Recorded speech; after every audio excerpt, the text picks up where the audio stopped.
He's got brown stuff coming out of the package, and then all of a sudden, poof, package is gone. They don't know where it went. Nobody is attest. Like, they have witnesses that say that they saw it and that it was there, but they don't know where it went beyond that. So somewhere in the United States, somewhere, there is this package of Post Office Brown.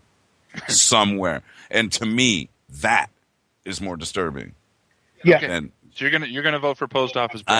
I am voting for Post Office Brown. I'm gonna go for mass shootings because, I mean, again, I'm trying to think of the big picture, who gets impacted the most. We got one guy dead, which shouldn't be dead, but when you've got, thousands of people shot, over 250 mass shootings in the United States alone, just our country alone, over 250 in a year, I got to go with mass shootings. Phil?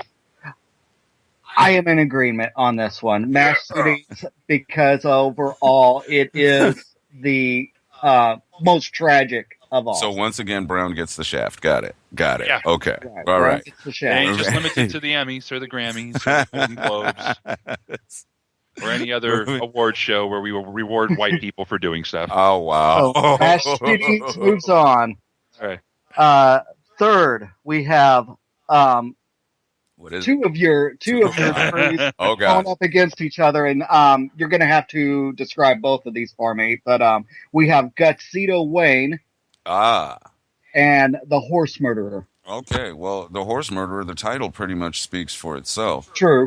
There was an outbreak of dead horses, murdered horses, and I'm going to have to pull that article back up to find that. But nonetheless, it's like through this little area, and I forgot what state it was, but through this area, there's just tons of horses just coming up, murdered, and not just murdered, but murdered like nasty, like Massacre. right, right, Fury. right. It's like a horse massacre. Okay, and Gutsito Wayne, that. Well, I mean, there was a man that was eviscerated. I mean, I don't know how to describe that. And on this one, I'm going. What he did to himself. He gutted himself, yeah. and then he was pulling out his entrails, right, and then like wearing them as like a bodysuit or something. Wow. And I'm gonna go a literal bodysuit. And I'm gonna go with the horse murders as my vote, only because while Gutsito Wayne is very disturbing, that disturbance comes from stupidity. Most likely, it comes from a very, very dumb place. But horse murdering, there's no reason for that. That's ill. That's wrong. And I don't even dig farm animals like that. Like you wouldn't catch me near a horse. Like for real, they kick and do all kinds of weird stuff. And no, they've got big craps. Yes, Take very large craps. Poos. Big poos. All right. I'm gonna go. I gotta go Gutsito Wayne because horses die. Okay, they just die. Okay, they go to the glue factory. It happens. But having some dude gut himself and pull his entrails out and wear them like some sort of weird inside-out bodysuit, that's freaking disturbing. Hey, I'm going for Gutsito Wayne. You got to work. All right, so unfortunately, you've given me two disturbing mental images of the two. And going based off of those disturbing mental images, I find the thought of a man with pulling out his entrails just more disturbing than looking at a mutilated horse.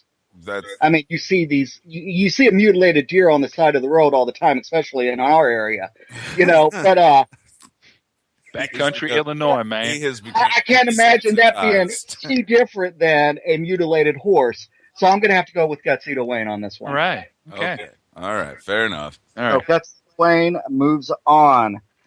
Lastly, but not leastly, and this one's a rough one. This is more ethical than anything else. But Caitlyn Jenner, and if I remember correctly, it was because Caitlyn Jenner received the SP Arthur Ashe Award, Courage of the Year Award, and also it was a Glamour's Woman of the Year Award. Right. Yeah, that was even more disturbing to me. Okay.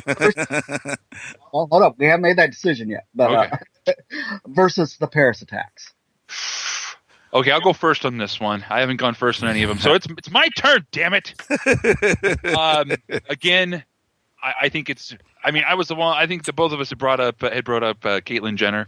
Mine was more for the Woman of the Year and the Ash Award, and that is very, very disturbing. But again, my argument will always be the more people impacted, the more disturbing it is. So I have to go Paris Attacks. Okay. What about you, Freeze? I'm going Paris Attacks. Not gonna lie, that's a lot of lives affected, And I'm in agreement on that one. Clean Paris sweep on Attacks, that one. yeah. now Okay. now real quick. We got a comment from an Ed Cummins in our chat room, and he was asking, wasn't there a restaurant that got busted for using horse meat recently? So I did a quick Google, as I've been known to do, and it looks like it wasn't just a restaurant, but rather a couple. Taco Bell, Burger King, and other brands using horse meat in products, which leads me back to that horse murder thing, and I'm wondering if there isn't a correlation.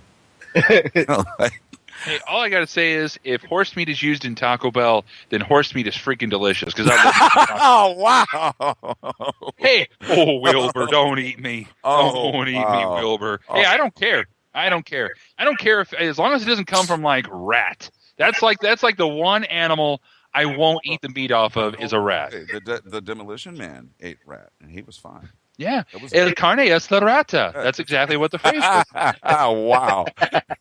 Or la carne es la rata. And I'm like, yeah, I know. So you're saying this is a rat burger?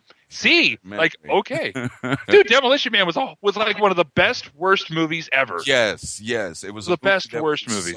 It was a movie that was so bad and so good at the same time. Oh yeah, so over the top. Yes, so over the top. But it was ironically, and Stallone plays in a movie called Over the Top, the one that I was mentioning earlier. So good going there. It's good tie-in. That is. It's a good segue. Which had Robert Loggia, who you didn't know. Yeah. So, moving on. Sports Report. All right. That's right. All right, so it's time for the Average Joe Sports Report. This is sports for the Average Joe, by me, the Average Joe. So let's hit a little Blues news that you can use. So last night, Brian Elliott made a career-high 46 saves in St. Louis against the Montreal Canadiens. Last night, the Blues honored some of the Blues' greatest goalies in history, at least the ones who are still living, You got some older ones, like you got Jacques Plante, who died like a long time ago, and amongst many, many others. But they honored Mike Liut, Cujo, Curtis Joseph. Curtis Joseph was my goalie because he was the one that took the Blues to the playoffs when I was first watching hockey. And then of course Grant Fuhr, who happens to be the only black man in the NHL to ever win a Stanley Cup, and he actually holds the records for most consecutive games played by a goalie. It was spread out over 2 years, and I believe the record was 84, if memory serves. Great player. We actually got him at the end of his career with his like bionic knees, and man, that dude was awesome, just straight up awesome. And he was the only one to win a Stanley Cup. Only black guy to win a Stanley Cup. Did he put crunk juice in it? Is that too much? That's too much. That's too much. So last night, Robbie Fabry led off the scoring in the first minute of the first period, 34 seconds in. Montreal came back with 2 goals. Then Paul Stastny tied it up at 2-2. Now, Canadians' Tomas Plekanec took the lead with Montreal before Ty Ratty tied the game in the third period to take the game to overtime. Jory Laterra scored his 6th goal of the season, which turned out to be the game winner in overtime. Now, the Blues, even though they did win 4-3, were outshot 49-22 last night, but still somehow pulled out the win. Now, the win last night gives the Blues 59 points, which is best for 3rd in the Central Division, and they also have the 3rd most points in the Western Conference as well. The Blues have won 3 out of their last 4 games and play next at home against those Penguins of Pittsburgh at 7 p.m. at the Scott Trade Center. And that'll be on Monday, by the way. I didn't write that down, but I did remember it. Now, a little NFL news. By the way, next week, just a little preview. All of you have heard of the song Stan by Eminem. We're going to have a little rap of my own. Yes. That we're going to be playing next week. Looking forward to. Now, I know. I'm looking forward to it. I'm the one and I even recorded it. So it did. It's a little ode to Stan Kroenke, or as I like to call him, Stank. So, taking a step back from our own NFL Blues, we're going to talk about what happened in the playoffs yesterday. So yesterday, those dirty Cheatatriots of New England beat the Kansas City Chiefs at Foxborough, Massachusetts by the score of 27-20, although it really wasn't as close as the score appears. The Chiefs got it close near the end, but they scored a final touchdown, but they only had a minute 13 left. They just couldn't complete the comeback. Big Gronk, Rob Gronkowski, caught 7 passes for 83 yards and 2 touchdowns. He now has 9 touchdowns received in the playoffs, which is the most by any tight end in NFL history. Tom Brady scored the other New England touchdown by rushing, and Julian Edelman actually made his first appearance after being out 9 weeks due to injury, caught 10 passes for an even 100 yards on 16 targets. Julian Edelman was actually helping me win my fantasy football league until he went down with injury, and then I had to scramble, and I didn't scramble well enough. Also, former St. Louis Ram, and he will always be a St. Louis Ram because he never touched L.A., that dirty, dirty city. Wow. Steven Jackson made his first playoff appearance since his rookie season of 2004, rushing 6 whole times for 16 yards. So we'll have more. We got more NFL news coming up today, the final 2 games, and then we'll be going to the AFC and NFC championship games next weekend. Now, the other game last night was between the Packers of Green Bay and the Cardinals of formerly St. Louis, now Arizona, and it has been that way for too long. It was so close it actually went into overtime. Larry Fitzgerald had a game for the ages, catching 8 passes for 176 yards and the game-winning touchdown. They actually set up the win by catching a 75-yard pass in overtime, nice. and then got the final pass from Carson Palmer, a 5-yard pass into the end zone to take the win. Carson Palmer passed for 349 yards, 3 tutties, 2 INTs. He did fumble, but he did recover his own fumble, leading the Arizona Cardinals to victory. And right now, they're probably the closest thing that I'm rooting for. I'm basically anti-Patriots. I'm pretty much willing to root for anybody, the Cowgirls who aren't in the playoffs, and the Cheatatriots. The Cheatatriots, I love that. The Cheatatriots. And my final bit of news for sports today is we've got some Cardinals news. 2 big stories. The first is this week the Cardinals signed 33-year-old Korean reliever Sung Hwan Oh.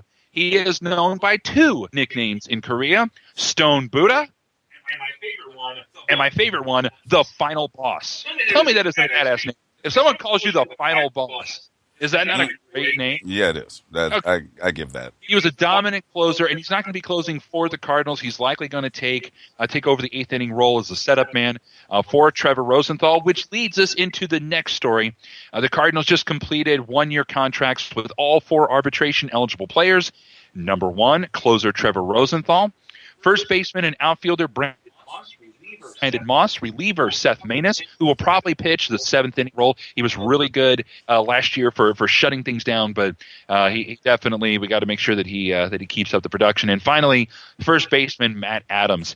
He actually appeared at the Cardinals warm-up, which is going on this weekend right now for Cardinals Care.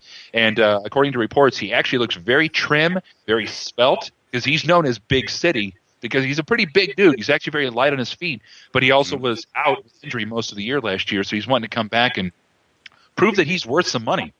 Mm-hmm.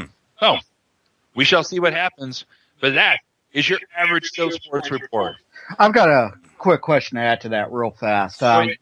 My wife Diana just asked, and I'm actually kind of curious, what about the possibility of a soccer team in St. Louis now that we're not going to have the Rams anymore? Well, technically, we've got St. Louis FC, which is plays down at the Fenton Soccer Park, or Scott Gallagher Park, down in Fenton. But if we're talking about an MLS team coming to St. Louis, at this point, a lot of reports are saying that because the Rams are now no longer in the picture, that basically St. Louis has rocketed to the top of the MLS expansion plan at this point. So the thing is, St. Louis has always been a very soccer-heavy town. You know what I mean? When you grew up, you always played soccer as a kid. You know, especially if you went to a Catholic school, you always played soccer. You know, and even if you didn't, you still played a lot of soccer nevertheless. I would put. I mean, really, it comes down to funding. What does MLS want? Do they want a brand new stadium? Are they willing to play in the Edward Jones Dome as that being the stadium for whatever St. Louis team comes here for the MLS? If they would just be able to slide right into the Jones Dome, then I mean, I wouldn't see why that would be a problem. But the MLS has really gotten big. They're making a lot of money now. It's not just like, oh, soccer, oh, that's stupid. No, I mean, MLS has got a big following. In Seattle, they sell out almost 50,000 fans every single game. And that's huge. I mean, soccer wasn't that popular. That's like European numbers. That's European football numbers. Okay? Wow. So I would put it all comes down to what is MLS's expectations? How much